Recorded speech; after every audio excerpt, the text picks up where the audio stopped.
Dani, explica'ns una mica com has vist tu la temporada des de la teva posició de preparador físic, si estàs content o descontent amb el que ha fet l'equip. Bueno, jo estic personalment molt content. L'equip ha estat un equip que ha treballat moltíssim tot l'any. A part ha estat un equip que venia amb un bon nivell d'entrenament, vull dir que són nanos que han estat treballant a l'estiu i això a mi em facilita molt, sobretot a la pretemporada, que tenim molta feina. I principalment això, molt content pel nivell de treball i implicació de l'equip. Quins diries que han estat els punts forts i els punts febles, si n'hi han hagut, des del punt de vista físic? Punt fort, fonamentalment, jo penso que la capacitat que tenia l'equip de generar esforç, en general. Punt feble, penso que una miqueta la constància, no sé si tant a nivell físic, una miqueta global, no? Ser una miqueta constant i creure en el resultat que et podia donar aquest esforç. Però l'equip tenia una capacitat enorme de generar esforç constant. Hi ha algun jugador que t'hagi sorprès particularment pel seu nivell d'exigència o de prestacions? Pràcticament aquest any tots, perquè havien tingut l'any passat el TAF Sabaner amb molts problemes. Ell i jo parlem sovint i tal, i vam arribar a un mig acord. Ell ha entès que ha de canviar la seva manera d'entrenar, ho ha fet, i ens ha sortit bé, no? Ha fet una temporada magnífica. Per l'altra banda tenim el Debo Joseph, amb un nivell excepcional per jugar, un nivell extraordinari per jugar en tot allò que crec que necessita un jugador a la seva posició. I després tenim els nostres jugadors joves, va a casos, no? Però el Guillem ha fet una molt bona evolució, sobretot la va fer a finals de l'any passat. L'Albert Ventura ha fet una evolució increïble, vam estar treballant l'estiu passat i vam incidir en moltes coses i s'han vist després, que això sempre és una satisfacció. I després també el treball de molts anys amb el Nacho ha sortit una miqueta més a la llum i estem contents. Ens podries explicar quin tipus de feina fareu ara durant l'estiu o els diràs que facin els jugadors durant l'estiu? A veure, hi ha diversos casos. Els jugadors que són de fora, sempre cadascú té les seves rutines, no? N'hi ha que van a la seva universitat on havien anat a treballar, n'hi ha que prefereixen treballar amb algú, n'hi ha que treballen una mica per lliure. Llavors jo els dic que el que els faig és una mena de resum amb allò que penso que són els seus punts forts i els han de mantenir i els seus punts febles que han de millorar. Aleshores cadascú dins de la dinàmica que agafa que intenti. Aleshores, previ a venir aquí, sí que se'ls dona un treball de 2 o 3 setmanes que han de fer abans d'arribar aquí, perquè la nostra pretemporada és molt curta i no podem començar de zero, hem de començar ja d'un nivell mínim d'exigència.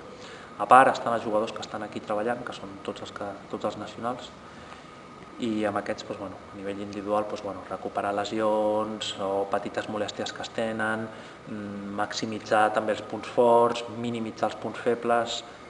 Quasi tots els jugadors són molt joves excepte l'Albert Miralles i també requereixen de certa formació, vull dir, encara estan creixent amb algunes coses, vull dir que hi ha molta feina. Quina importància té fer els deures a l'estiu, entre cometes, és a dir, fer un bon estiu i treballar? Ara mateix és el més fonamental per mi. Treballar a l'estiu per un jugador professional és treballar per ell, perquè durant l'any, si et toca un equip de doble competició, no pots pràcticament treballar. Vull dir, és recuperar-te, competir, i si estàs jugant encara tens una mica de sort, però si no estàs jugant és molt difícil. Si et toca un equip de competició simple, sí que tens un parell de dies a la setmana que pots fer alguna de treball de millora. Nosaltres intentem fer molt a nivell tècnic, a nivell físic, però no podem assegurar que hi hagi una molt gran evolució. En canvi, l'estiu és tot per tu. De dilluns a divendres, de dilluns a dissabte, depèn de com treballis, cada dia estàs treballant sobre allò que necessites. I a més, no estàs en dinàmica d'equip, no estàs treballant amb un objectiu comú, sinó amb un objectiu propi, i és fonamental. És realment on crec que el jugador creix de veritat. Durant l'estiu planifiqueu el tema de la feina de cada jugador per posició o cada jugador té una tasca molt específica per ell? No, cada jugador té una feina totalment individual. Aleshores, de què depèn això? Del seu estat, d'allò que nosaltres creiem que pot arribar a ser i després de la seva posició. Vull dir, evidentment, hi ha jugadors que necessiten de poder tirar a botar molt més que altres jugadors, hi ha jugadors que necessiten saltar més per manifestar-se i jugadors que necessiten mecanismes més de coordinació o saber executar desplaçaments laterals molt millor. Aleshores, intentem individualitzar al màxim des de tots els punts de vista. Ja et dic, vull dir, des de que he de recuperar alguna cosa o he tingut molèstia sobre alguna cosa o vull millorar la meva força, el meu salt, el que sigui, i després posar-ho en pista tot això amb les teves pròpies característiques. Durant l'any podeu fer molt treball de musculació, o és bo, o més aviat potencieu més el tema de treball més aeròbic en pilota? Bueno, durant l'any no fem ben bé ni una cosa ni l'altra. El treball aeròbic és molt de principi de temporada i en algun moment per recuperar una miqueta. De treball de musculació en fem, però també com una càrrega de manteniment. No és necessari, excepte algun cas, perquè ja et dic, tenim molt jugador de formació i és necessari donar treball de musculació continu, però no l'hem de fer del tot durant l'any. És millor fer-ho en temporades com ara. El que fem durant l'any és manifestacions molt de velocitat, siguin salts, siguin curses, siguin desplaçaments, coses molt específiques també en pilota i molt aplicables al bàsquet. Canvia molt la feina que han de fer els jugadors que encara s'estan formant ara, de jugadors, per exemple, com Sabaner, Quirze i Miralles, ja veterans? Totalment.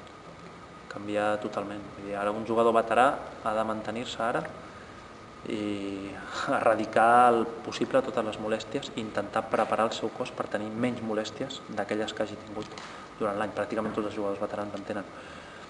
El jugador jove ha de seguir creixent, progressant i veure on està el seu límit.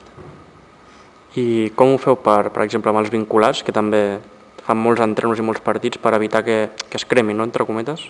Bueno, primer controlem la càrrega, no? Intentem que tinguin certs descansos. Després, la preparació física també canvia un aspecte una miqueta més general, ja no donem tanta preparació física específica, assumint que la pista ja ho fa, i després intentem que doblin el menys possible. A vegades tenim vinculats que de dilluns a dimecres només venen amb nosaltres i de dijous a dissabte estan en dinàmica Prat. Realment estan participant d'un sol equip, el que passa que el dimecres canvien a l'equip en el qual estan. Em pots explicar com funciona el sistema aquest dels acceleròmetres i si creus que és un fet o un element que pot ajudar a guanyar un partit? Bueno, tant com a guanyar no sé si diria això, ens ajuda molt. Els acceleròmetres és un aparell molt petit, comercial, molt senzill, amb el qual jo recullo allò que passa en pista. Això és molt difícil perquè hi ha sistemes però costen molts diners i són molt complexes a l'hora de tractar dades. Jo amb això ho faig d'una manera molt ràpida i aleshores sé quants metres ha recorregut i la qualitat dels metres, si ho ha fet molt ràpid o molt lent. Un jugador en els entrenaments en pista que abans no ho podia fer. Aleshores, més que ajudar-nos a guanyar un partit, el que ens ajuda és a preparar-lo molt millor. Quan nosaltres portem una setmana de molta càrrega, jo intento que aquella càrrega es disminueixi i aviso els entrenadors. Quan portem un període que s'està augmentant molt la càrrega, si hi ha alguna cosa que no busquem, també els puc avisar. A vegades ho podem buscar, podem dir, ostres, estem fallant sistemàticament als últims quarts, doncs potser necessitem una miqueta més de resistència específica. Hem de buscar aquest tipus de manifestacions en l'entrenament. Després ens dona una altra cosa que és molt important per mi, que és la densitat dels esforços. Hi ha molts esforços en el bàsquet que no serveixen per res, són de baixa intensitat, però els esforços d'alta intensitat són els que ens donen el rendiment. Si a mi el partit me n'exigeix 3 per minut, he de saber que l'entrenament me n'exigeix també 3 per minut. Aleshores, amb els acceleròmetres ho puc observar i preparar millor el partit. He estat mirant i dels 7 jugadors que han jugat més aquest any, només Quirze i Josep s'han perdut un partit per lesió. Com valores aquesta dada? Imagino que molt bona, no? Sí, jo estic molt content, però també et dic, no depèn només de la meva feina. Vull dir, hi ha servei metge que quan sorgeix un problema entre setmana treballa bé i l'intenta solventar. És veritat que jo tinc pràcticament tota la responsabilitat de prevenció. Hi ha molta sort de que ningú trepitja ningú o ningú xoqui amb ningú i ens passi alguna cosa. I després, el que et deia, una mica a l'estat del jugador, veure com el jugador t'arriba. Vull dir, a pretemporada és molt normal, sobrecàrregues, dolors, no sé què, aquest any n'hem tingut sí, però molt lleus. Llavors els jugadors no es perden res, no es perden tampoc entrenament, es preparen millor i suporten millor la temporada. Però tot depèn de com comences el dia 1. No? Un estil de joc concret creus que pot afavorir o potenciar que hi hagi lesions o evitar que n'hi hagin? Sí, totalment. Sí, quan més intensitat i més vegades facis coses de molta agressivitat física, més lesions, això 100%. I l'estil de la penya, en aquest aspecte, què diries que és? L'estil de joc de la penya? L'estil de la penya, quan nosaltres estem bé, és agressiu, perquè nosaltres defensem i intentem córrer. I això, Què ens salva a nosaltres? Que amb el model de joc del Salva compensem molt el joc aquest agressiu amb molt tir de 3 i això implica a vegades menys contactes i menys intensitat de cursa i de poder-te lesionar, però sí, l'alt rendiment, vull dir, tot ho has de fer amb alta intensitat i perill de lesió sempre. Creus que les lligues europees així en general s'estan convertint en lligues on cada cop hi ha més múscul i menys talent, entre cometes? No, crec que hi ha una qüestió de... i fa molts anys, des que estava estudiant a la universitat ja ho veia, hi ha una qüestió de modes. No? Vull dir, ara hi ha una moda, almenys a nivell espanyol, de jugar al 4, que pràcticament és un alè, i a nivell europeu a jugar amb molts quilos a dins, o tios molt potents a dins. No? I bueno, hi ha modes. Sorgeix algú que canvia alguna cosa. Fa molts anys me'n recordo l'Aito en el Barça intentant córrer amb els pivots per davant de la bola i acabant contraatacs amb els pivots, amb l'Alston i algun altre jugador que tenien. I bueno, li surt bé i pues, tothom vol anar cap allà. Llavors n'hi ha un altre que triomfa amb un altre model i tornem cap allà. No?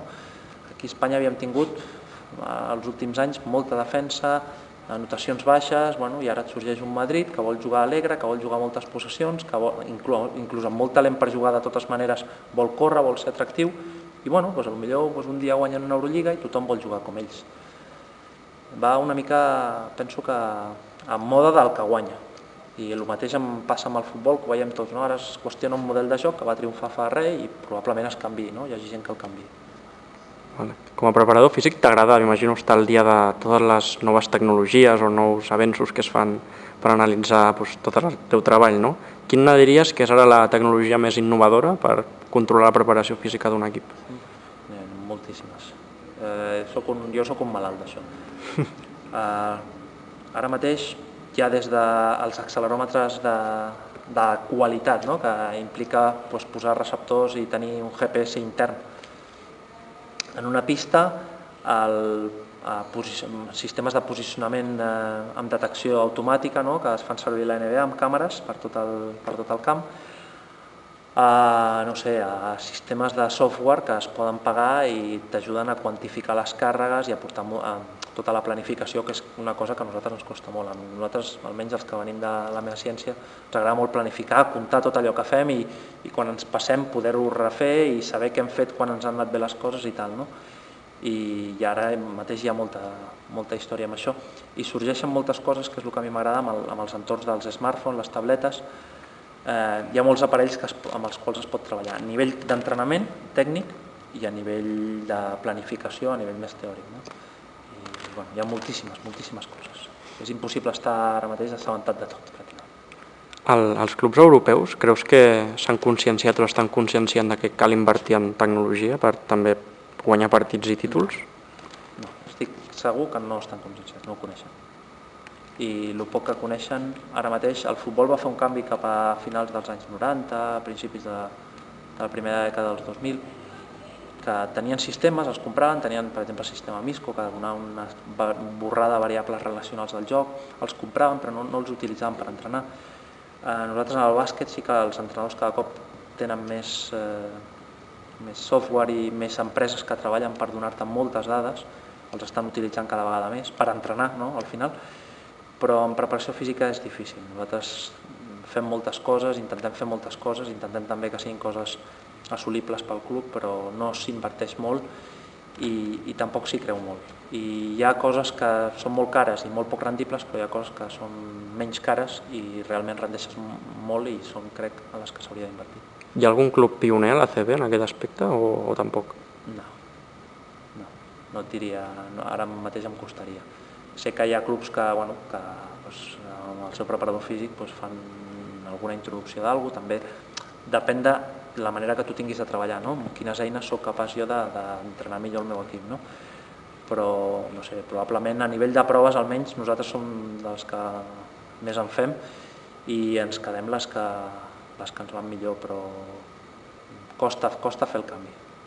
I l'última pregunta que et volia fer. Té molt a veure la psicologia a l'hora de prevenir lesions, és a dir, el nivell anímic d'un jugador o l'estat mental? A mi em costa de veure la psicologia com un nivell en el moment, sinó que ho veig més com un nivell previ, com un estat de base. Si tu psicològicament estàs bé, tens una bona predisposició al treball, a venir a entrenar, a venir a jugar. Això et porta a fer les coses bé, i quan es fan les coses bé, normalment no passen les coses dolentes. Nosaltres aquest any una cosa que ens ha potenciat molt és nosaltres fem l'escalfament en 3 parts, una part que és individual, on jo puc treballar amb els jugadors certes coses amb el que ho necessiti, si és que ho necessita, i ells tenen certes rutines individuals. El que li agrada tirar, n'hi ha altres que els agrada estirar, estiren, però tots estan treballant. I això aquest any ho hem potenciat moltíssim, i és una part que realment ens preparava molt perquè els altres 2 escalfaments, que són els que preparem per evitar tot això i per preparar el partit, ens anessin millor. Llavors, quan el jugador ha posat de la seva part, ja vol dir que està conscienciat de que ha de venir a jugar, de venir a treballar, i fa moltes coses perquè les coses surtin bé. Al final és comprar una miqueta més boletos de loteria en un sentit o en un altre, no? I bueno, he tingut una mica de sort en aquest aspecte també.